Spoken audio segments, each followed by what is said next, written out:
Bonjour, c'est la deuxième semaine de la quarantaine, of the quarantine.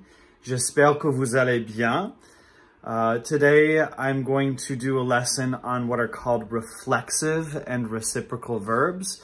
You'll want to go ahead and print out the note sheet if you haven't already before you continue.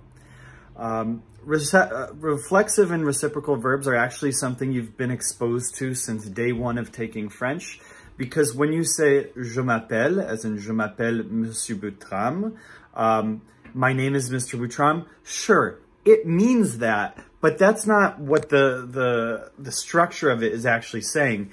What you're actually saying when you say je m'appelle, you've got the verb appeler, and you've got a little in there. And you know that that M apostrophe means me. Know now too, it can also mean myself, right? So appeler means to call. I could say j'appelle à mes parents. I'm calling my parents. So what you're saying here when you say je m'appelle is I call myself. Je m'appelle Monsieur Boutram. I call myself Mr. Boutram. D'accord? So that's the basis of what a reflexive verb is. It's when you act on yourself. So what do? Well, you take the subject je, you take the object that matches me, and you use the verb that goes with it. So je m'appelle, likewise you got tu and te would go together, il and se. Now, not le or la for il and el, but se. And that's something you were exposed to. I didn't ask you to ever use it, but I did slip it in. So you've seen se before. Se can mean several different things. It can mean himself, herself, itself, oneself, themselves as well. You'll see in a moment. And then you've got new. So new and new. So you've got, for example, to say our names are, if I'm standing here with my brother and introducing him as also Mr. Boutram, I would say, nous nous appelons Monsieur Boutram. We call ourselves Mr. Boutram. Nous nous appelons Monsieur Boutram. Now, what's interesting here is that's what's called reflexive. That's because you're saying, you're doing the action to yourself. Je m'appelle, I call myself. Nous nous appelons, we call ourselves. However, you'll notice that the top of your notes also calls them reciprocal verbs. Reciprocal means that you do an action to each other. So I could look at my brother and say, nous nous appelons Monsieur Boutram, and that could mean, sure, we call ourselves Mr. Boutram. It could also mean we call each other Mr. Boutram. So the weird thing is in the plural, your nous nous appelons can mean we call each other too. It can mean each other. So likewise, if we say, vous vous appelez des amis, do you call yourselves friends? You're also asking in that sentence, do you call each other friends? D'accord? And then when it comes to they, ils s'appellent les élèves de Victor. They call themselves the students of Victor. That can also mean they call each other. And so that's where you see se. Again, se is used not only for the singular, but for the plural. So that's why I said himself, herself, itself, oneself, but also themselves and each other. Okay? So let's have a look at your notes, the note page itself, and we'll continue to explore what exactly this will mean and look like with some other verbs. So what's nice about this grammar point with reflexives is that you can use it with verbs you already know. You just add se or whatever pronoun corresponds, and that will change the meaning to mean myself if you use me, or each other if you're using one of the plurals. So let's look first at what the different reflexive pronouns are. They're going to look very familiar to you because I have shown you some of them before. So you've got me and M apostrophe. If you use tu in front of that, it's going to be me. Tu m'aimes, you love me, right? But if you use je and me together, je m'aime, I love myself, right? Okay? So yourself will be the same. It's going to be tu or te. With himself, herself, itself, theirselves, and each other. If you're using the third person, if you're using il or el, or il with an S, or an L with an S, or on to mean we, These all use se, whether it's plural or singular, so you've got that as the form. Then ourselves and yourselves in the plural slash, for vous, the formal, you've got vous. So me, tu, ce, nous, and vous. And then ce again in the plural. D'accord? A few verbs, we'll come back to that. You can use those with verbs you know. So, for example, the verb connaître, which you see there conjugated in the new form, you know means to know a person. So if you want to say, you could say, of course, je me connais, I know myself, but we know each other. Well, I mean, even if you just say nous nous connaissons in French, that can mean we know each other. That's probably the more likely translation, we know each other, but it can also translate to we know ourselves. D'accord? And that can be one of the confusing things for English speakers, is that when you hear it, when you hear nous nous something, for example, nous nous voyons, we're seeing each other, or nous nous aimons, we love each other, well, it could also mean we're seeing ourselves or we love ourselves. So the confusing part is just that there's multiple translations. And so when I know someone's going to ask me at some point during the rest of this year, wait, how do you say each other? Well, it's the reflexive. So it could be me, it could be, it could be nous, it could be vous, or it could be se. It depends on, the context of what you're saying. So that's why it's confusing, is because it doesn't correspond. It doesn't correspond 100%. So let's look at some examples of ways in which it does or does not correspond. If you see se in front of a verb, and you will see these in the dictionary with se in front of them. So for example, s'appeler means to call oneself. You know it as to be named, right? Je m'appelle, I'm named, my name is, but it literally is to call myself. So that's a good transition to make in your head, to start thinking of je m'appelle as I call myself. Just to train yourself that that's actually what you're saying. D'accord? So if you want to say I call myself, well, you know you're going to have to use myself, so you go ahead and put the me or m apostrophe. This is the verb appeler, starting with a vowel sound, so it'll be M apostrophe. And so you've got je m'appelle André Jacques. I call myself André Jacques, if that's your name, which was my middle school French name. So it can also, and it's rare that it's going to mean this, but it can also be to get verbed. So if you have se marier, to get married, se divorcer, to get divorced, se séparer, to get separated, se fiancer, to get engaged, those are all in your vocab. They don't translate really as, well, let's just look over here. So with the example, we know we're saying getting married, and it's got se. So whatever you've got as your subject, tu, it's got to match. D'accord? Are you marrying yourself? No. D'accord? Tu te maries. Now, it could mean that. It could very well mean that if you said tu te maries.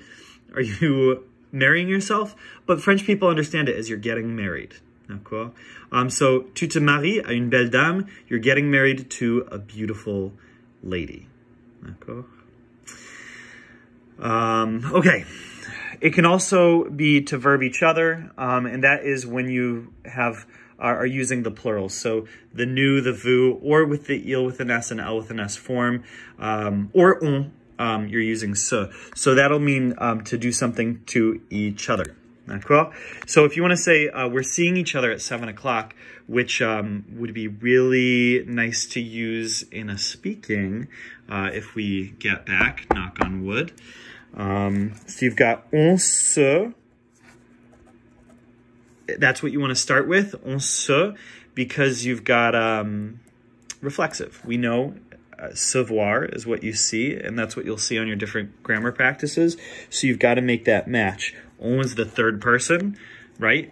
Nous, il, elle in the plural, and on, as well as like ça and other things. So we're going to use se. So on se voit à 19h. We're seeing each other at 7 o'clock. That would be awesome to use in the speaking.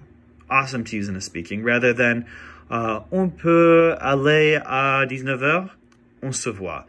Great use of French 2, French 3 grammar point. D'accord. Okay, so we'll look at some of these verbs. First verb we'll look at is s'amuser. S'amuser, you've learned at the beginning of the year, means to have fun. Now, just like s'appeler, it translates as to have fun, but that's not what you're literally saying, because the verb amuser on its own means to entertain. So when you say je m'amuse, I'm having fun, or je m'amuse avec mes amis, I'm having fun with my friends, what you're actually saying is, well, amuser means to entertain, so I'm entertaining myself with my friends. So it kind of makes sense to us, but it's what we call an idiomatic expression, because the direct translation doesn't make a ton of sense. Doesn't make a ton of sense to us when we first hear it. If you knew the verb amuser meant to entertain, and someone said to you, nous allons nous amuser, we're going to entertain ourselves, you might think it sounds a little formal, but they're just saying, we're going to have fun. D'accord? Nous allons nous amuser. D'accord? So many of these verbs are actually going to be, let's see if I can, idiomatic. Again, meaning that the literal translation does not match. It's hard to write and hold a phone at the same time. The direct translations don't make a ton of sense to us. It's like in the classic example you guys all know from the junior high is it's raining cats and dogs.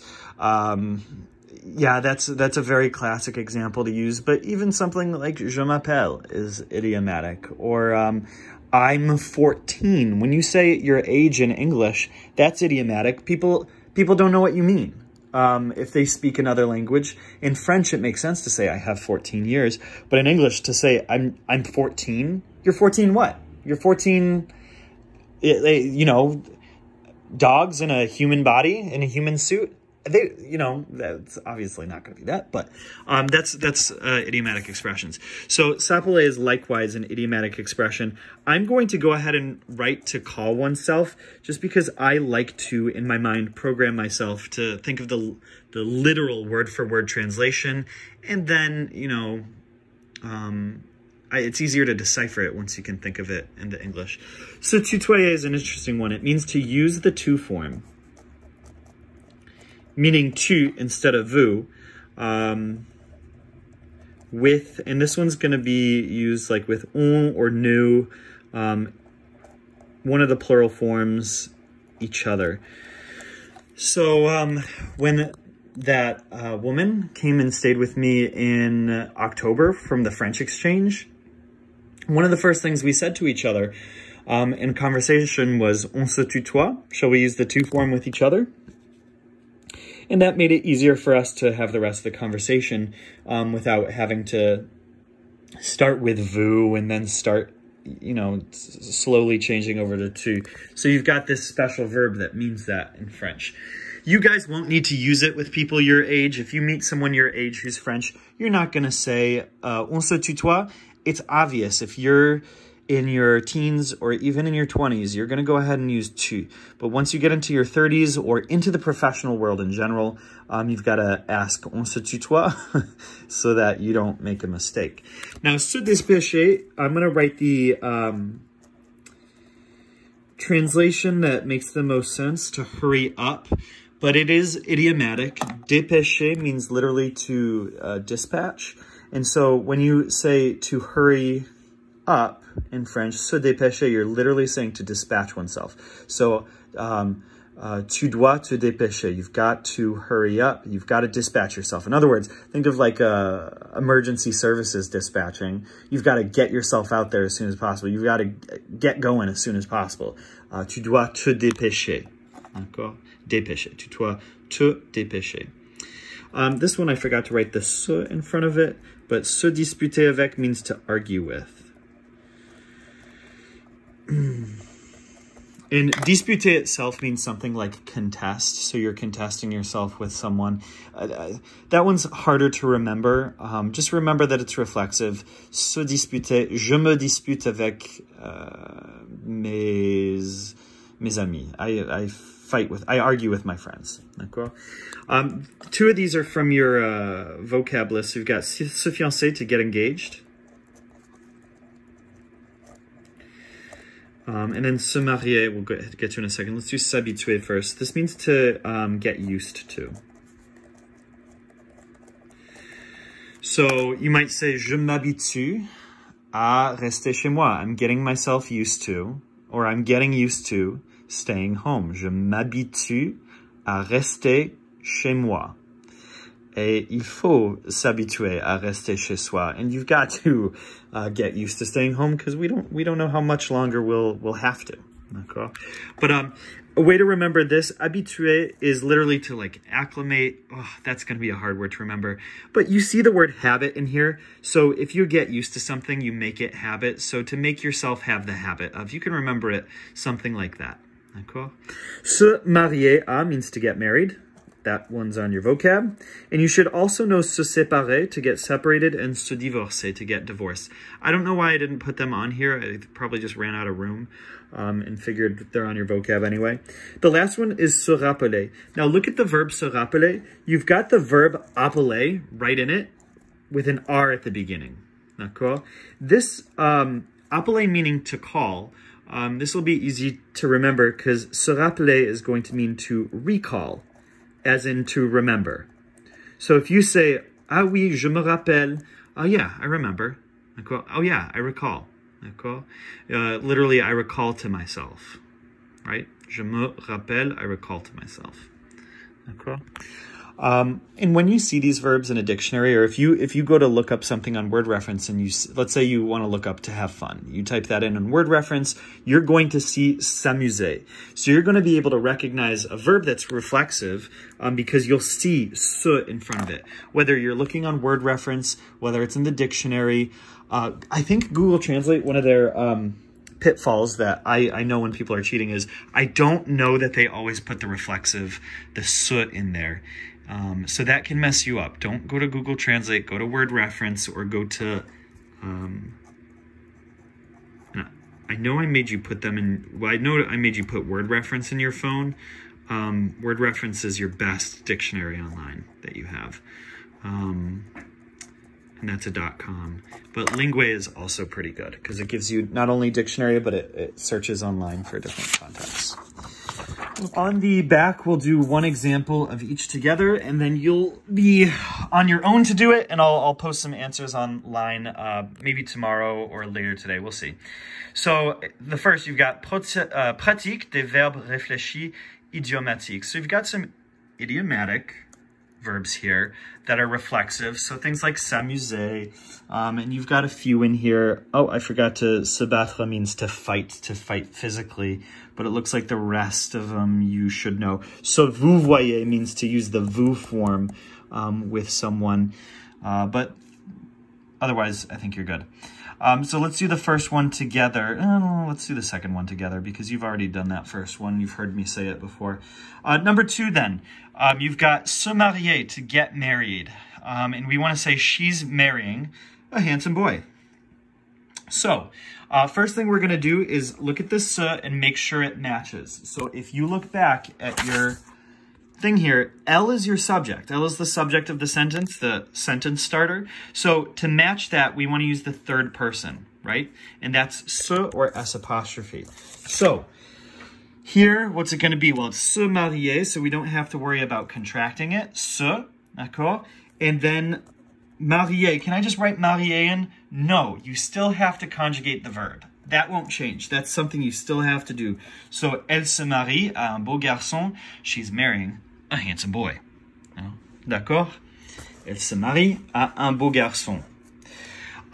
Going down here, you've got pratique des verbes réciproques. These are reciprocal verbs, so they're all going to translate to each other. And if you look over at the English translations, they all translate to each other.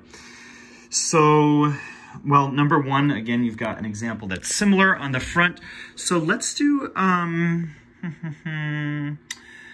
let's do number 5, because there is an irregular verb there.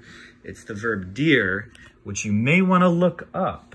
I'm going to slow down a little bit so you can pause the video if you want to try and do this yourself first. But vous is our subject. So when we look at se dire, we want to make sure that our reflexive / reciprocal pronoun, we'll just call them reflexive pronoun, that matches. So vous, easy one. And then dire, how do you conjugate it? Look back in your notes. It's a little bit like faire. So if you want to say you're telling each other secrets, vous vous dites des secrets. D'accord? Right, as always, ask me if you guys have questions. Feel free to email me or contact me in Google Classroom itself. You can leave comments on things. That way, if it's a question that would benefit everyone, then everyone will benefit from it.